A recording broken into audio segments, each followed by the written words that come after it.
Seguimos adelante aquí en Tele Buen Día, recibiendo con el gran gusto de siempre al señor senador Francisco Gallinal de Correntada Wilsonista. Buen día, senador, ¿cómo anda? Bien, bien, muy bien, buen día, un gusto. Muchas gracias por su presencia. ¿Es abuelo ya? No, Todavía no. no. Todavía no. Así que hoy celebramos simplemente el natalicio de Artigas. Todavía para el abuelazgo le falta, seguramente. Sí. Bueno, usted en algún momento mencionó la necesidad de que en todo el país se ejecutara efectivamente la ley denominada de vagancia o de mendicidad. Ante esta circunstancia vinculada con los cuidacoches o básicamente con los limpiavidrios, ¿está de acuerdo con la medida adoptada por el Ministerio del Interior, por la Intendencia? Yo creo que hay que ir tomando medidas que ordenen a la sociedad. Lo que pasa con la ley de vagancia es algo que yo lo planteé en el Senado porque veo que es un problema que se le viene no tanto al Ministerio del Interior, sino más bien al Poder Judicial. En el departamento de Maldonado primero, y después en algún otro departamento, a instancias del juez o del fiscal, se planteó la necesidad de aplicar la ley de vagancia. Y se aplicó con un éxito importante, a tal punto que generó tranquilidad, despejó la preocupación de muchos pobladores de las localidades donde se fue aplicando. Entonces ahora, en otros departamentos en donde se viven problemas serios de seguridad, que en definitiva es en todo el país, empiezan a reclamar los habitantes de esa localidad la aplicación de la ley de vagancia. ¿Por qué en Maldonado sí y en Durazno no, por ejemplo? En Durazno exactamente fue donde me sucedió. Me invitan a una reunión de carácter público, apartidaria, para hablar de los problemas de inseguridad.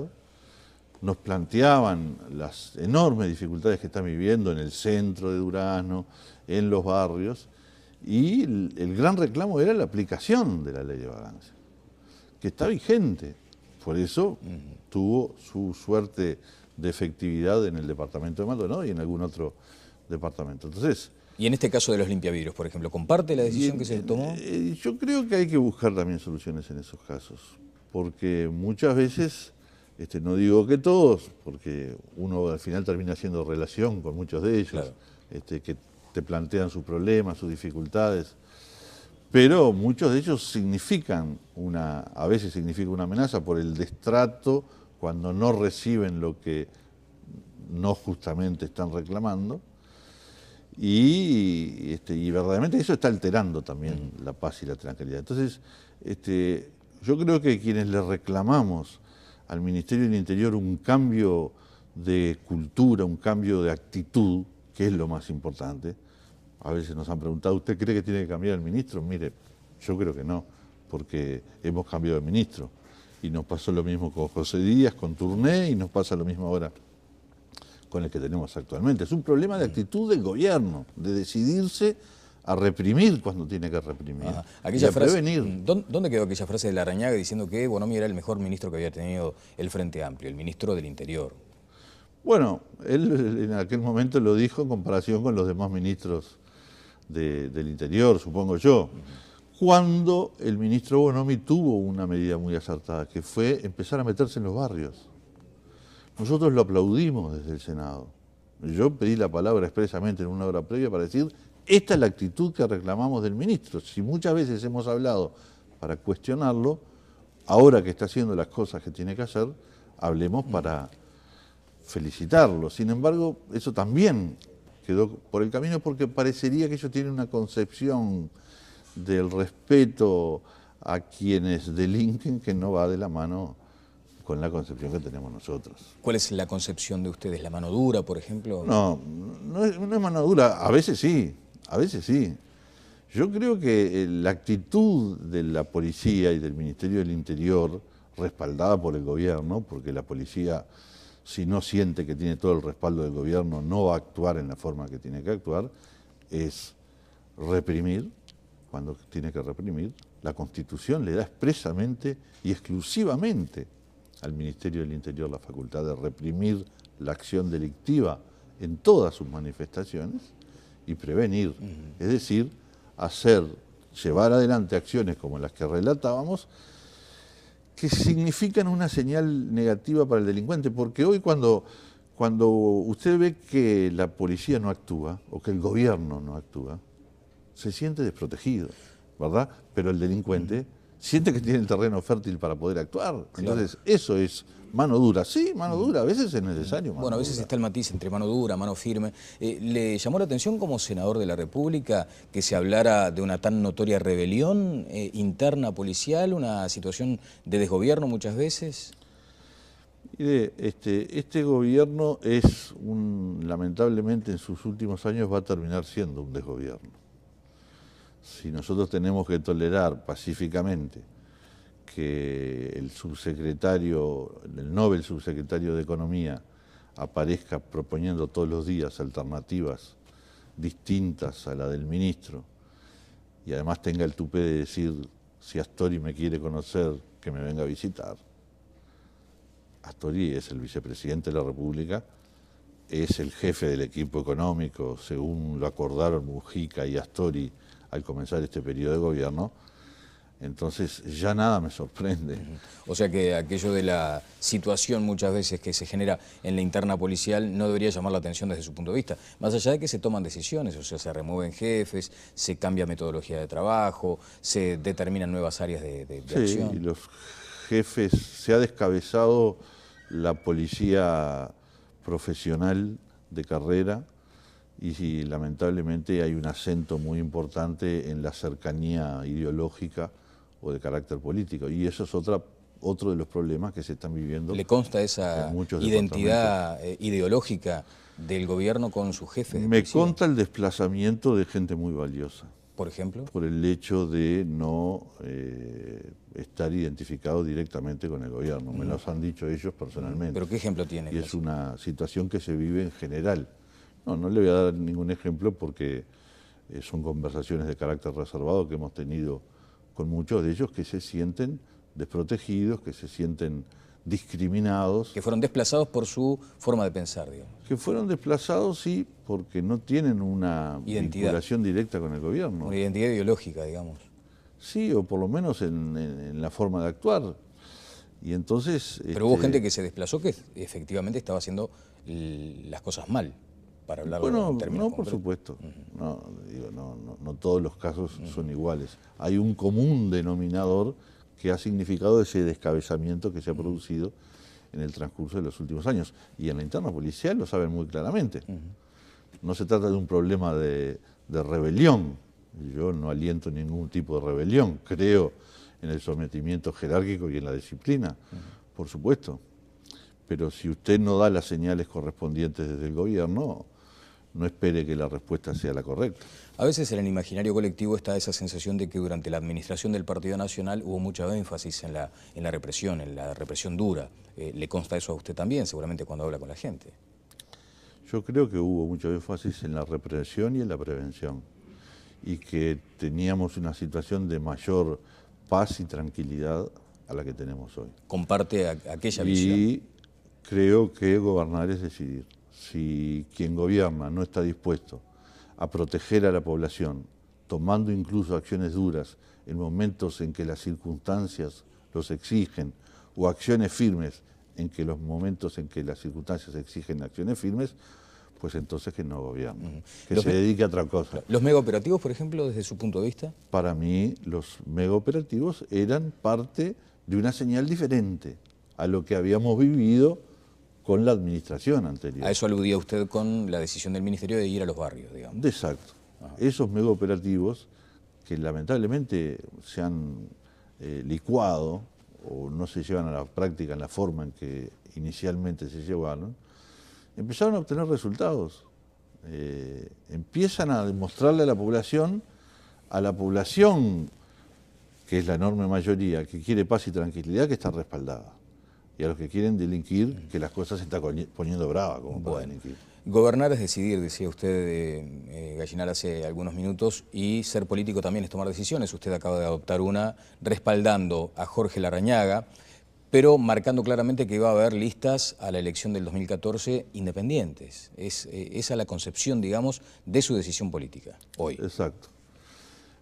La primera decisión la tomamos el 19 de enero, tuvimos oportunidad de conversarla, que fue recorrer el camino propio, poner punto final a Unidad Nacional. Para nosotros era en ese entonces una etapa finalizada. ¿Que se siga usando el nombre, por ejemplo, le preocupa? No, no me preocupa. Pero si ellos creen que es lo más conveniente, creo que todos sabemos, por lo menos quienes estamos dentro del Partido Nacional, que fuimos el doctor Lacalle y yo quienes... Los arquitectos. Sí, inventamos incluso la idea que surgió de Correntada Wilsonista. Pero no me preocupa, el tema de los nombres me parece un tema secundario. Pero a nuestro juicio estaba terminado. Ese día dijimos, vamos a iniciar un camino propio. ¿Qué significa un camino propio? Listas propias en las próximas elecciones. De manera de llegar al Congreso Nacional, que estaba pensado para mediados de año, con libertad de independencia. Nosotros no vamos a pedirle a un candidato a cambio nada con tal de darle el respaldo. Le damos el apoyo de manera de que llegue a la elección con la mayor libertad, porque el día que llega al gobierno necesita llegar con la menor cantidad de lazos de dependencia que lo aten al momento de gobernar y de decidir. Gallinal, y el sábado pasado en la Asamblea, lo que se resolvió, con representación de varios departamentos del país, fue, después de una gira que yo realicé por muchos de ellos, intercambiando opiniones con los dirigentes, porque no podía ser una asamblea improvisada, respaldar su candidatura, formar un equipo de trabajo, no solamente en el aspecto político electoral, sino también en el aspecto programático, con los institutos de estudio de ambos sectores. Y bueno, y creo que salió una muy linda asamblea, estamos muy contentos. Bueno, ¿consideró de cualquier modo a las dos figuras preponderantes en el Partido Nacional antes de tomar la decisión? Consideré a los 4 precandidatos que tiene el partido, por supuesto. Cuando yo salía a recorrer y hablaba con las agrupaciones, les preguntaba, como ellos me preguntaban a mí, cuál era el más indicado a nuestro juicio. ¿Y por qué Larrañaga es el más indicado desde su punto de vista o lo que percibió en esos encuentros? Yo creo que Jorge Larrañaga empezó a ganarse la candidatura la noche de las elecciones internas pasadas.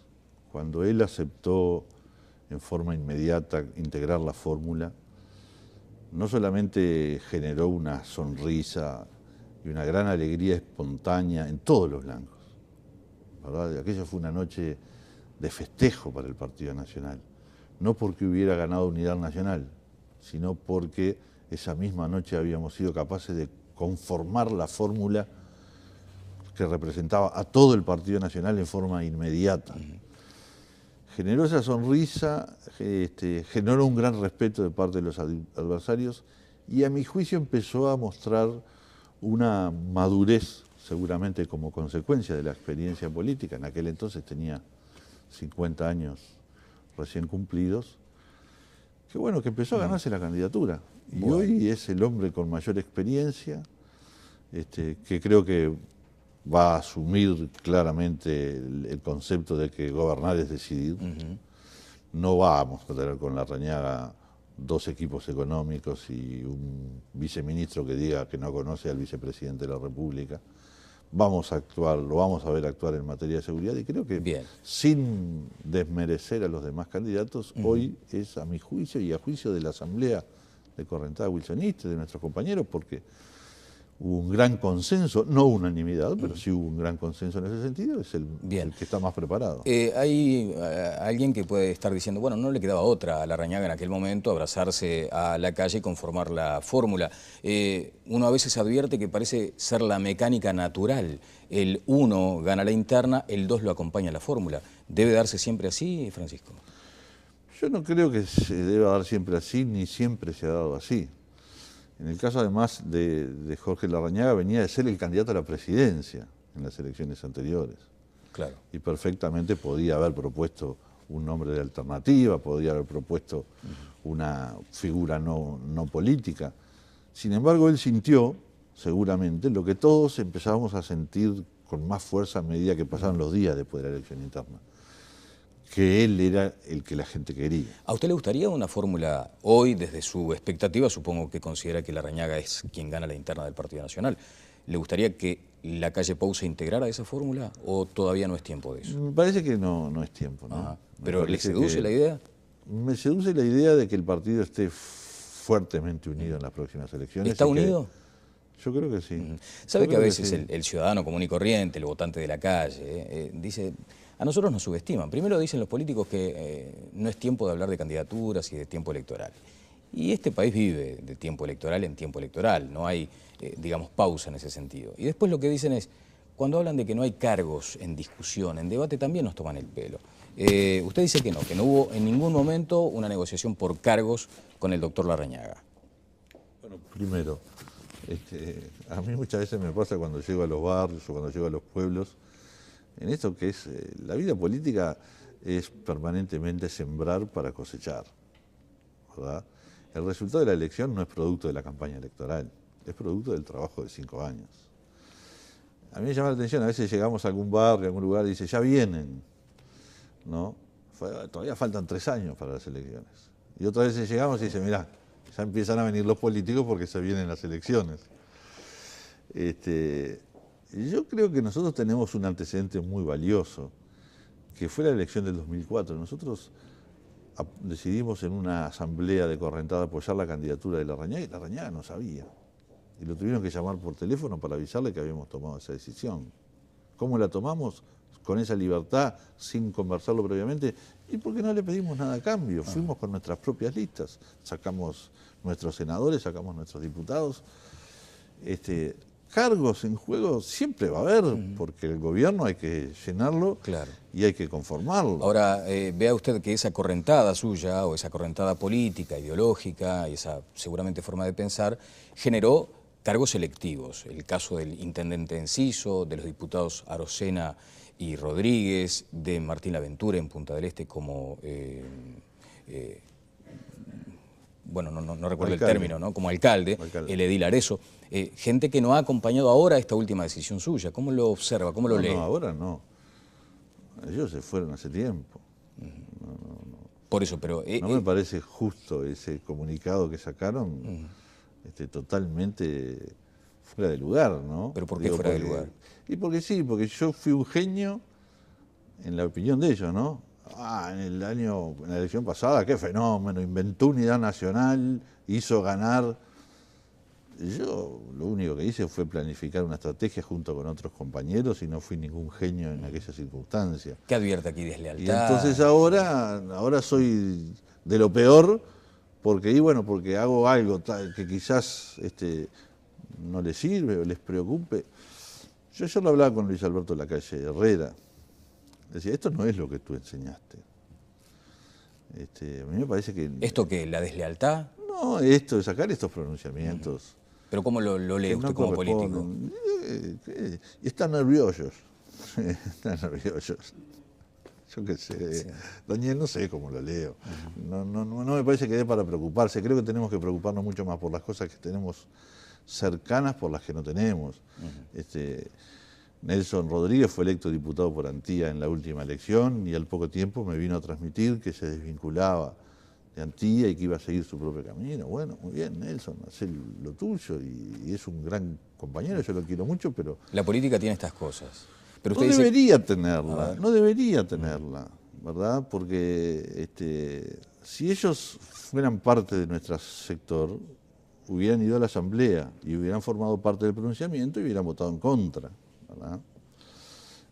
Además, no creo que el propio Lacalle Pou esté de acuerdo con el comunicado, porque termina diciendo que Lacalle Pou es la renovación y es la representación del wilsonismo.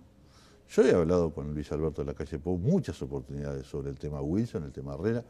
Él no se considera wilsonista, con todo derecho. O sea, respeta la figura de Wilson, cree que es una primera figura en la vida del Partido Nacional, pero está mucho más identificado con el herrerismo y con otra columna del partido, cosa totalmente lógica, ¿no? ¿Y por qué dice usted que pueden estar nerviosos? No, yo qué sé, porque si no, ¿cómo se explica el comunicado, ¿no? Ellos son todos buenos amigos, hemos tenido muy buena relación. Bueno, van a hacer un acto conjunto ahora a instancias de Luis Lacalle Pou. Y no tenemos por qué andar peleando. Yo no voy a comprometer la unidad del partido, nunca la comprometí. ¿Va a ir a ese acto, por ejemplo? Por supuesto que voy a ir y voy a ir a todas las instancias partidarias que correspondan. Y si Luis Alberto Lacalle Pou gana la candidatura en las elecciones internas, vamos a estar acompañándolo y lo va a estar acompañando todo el Partido Nacional. Y nosotros en la primera línea, sin lugar a dudas. Bueno, un acto conjunto, más allá de las divergencias que acá se acaban de mencionar, por ejemplo, y de algunas situaciones Pero Daniel, ¿qué divergencia? No hay divergencia. Pero las que usted acaba de decir, pero ¿cómo no? Bueno, me dice esta carta que la firman algunos dirigentes... Claro, bueno, pero que responden seguramente también a sus votantes o a adhesiones, ¿no? Uno debe suponer que esto también es parte de decisiones colectivas, no debe ser impulsos personales. ¿No cree? No creo que sean decisiones de carácter colectivo, porque la gente no quiere confrontación en esa medida y con ese origen, que ya le digo, no tiene sentido. Le decía, volviendo un poco a esas cuestiones que a veces nos aporta a la lectura del ciudadano común el sistema político. Fue muy ofensivo ese cruce, por ejemplo, entre usted y Abreu, ¿no? Y ustedes van a tener que estar embarcados en el mismo barco, digamos, ¿no? Fue un mal momento.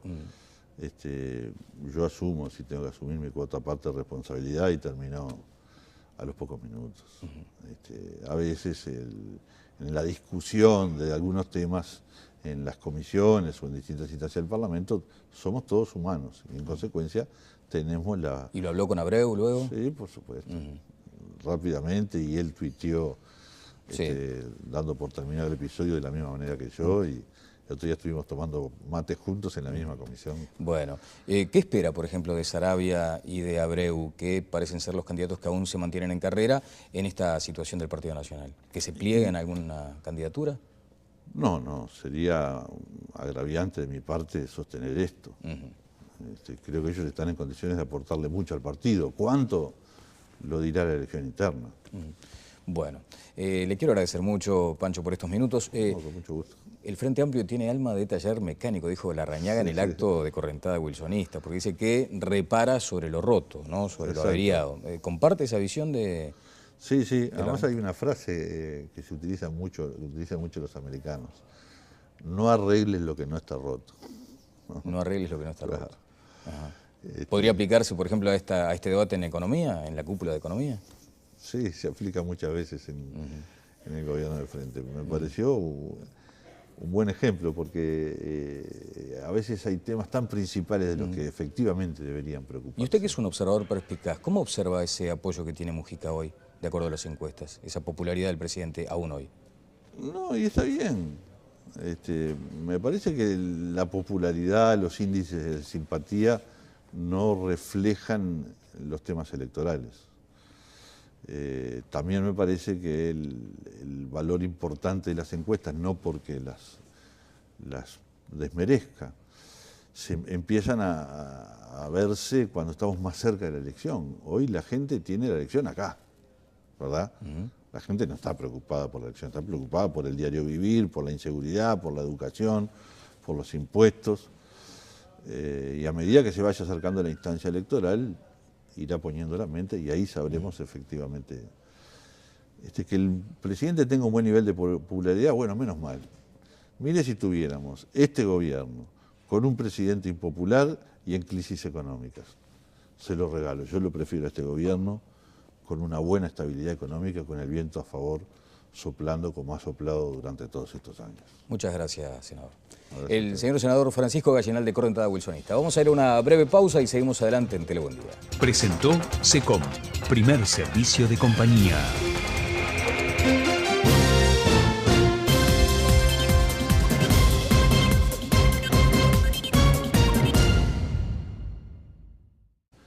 Lo que pasa con la ley de vagancia es algo que yo lo planteé en el Senado porque veo que es un problema que se le viene no tanto al Ministerio del Interior, sino más bien al Poder Judicial.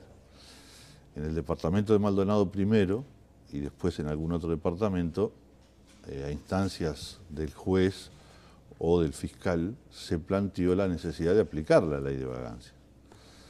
Y se aplicó con un éxito importante, a tal punto que generó tranquilidad, despejó la preocupación de muchos pobladores de las localidades donde se fue aplicando. Seguimos adelante aquí en Tele Buen Día, recibiendo con el gran gusto de siempre al señor senador Francisco Gallinal, de Correntada Wilsonista. Buen día, senador, ¿cómo anda? Bien, muy bien, buen día, un gusto.